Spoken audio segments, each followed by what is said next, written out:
Hej Lene, må jeg forstyrre dig et kort øjeblik? Selvfølgelig må det. Det er fordi, jeg kunne rigtig godt tænke mig at høre noget mere omkring udbetaling af ferietillæg. Kunne du fortælle mig lidt omkring det? Selvfølgelig kan jeg det.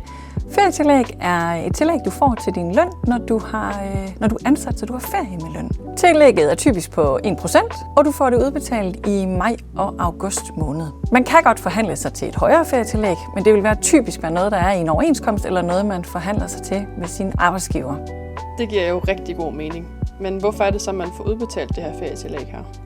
Det gør man, fordi man har regnet ud, at de 12,5% de svarer ikke helt til det, man skal have, hvis man får ferie med løn. Så derfor får man ferietillægget typisk udbetalt, når man holder ferie.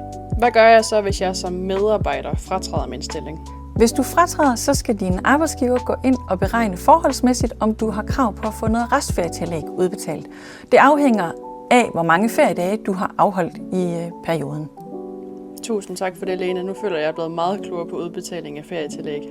Det var godt. Ellers så ringer du bare til mig, Sandra, så skal jeg nok hjælpe dig.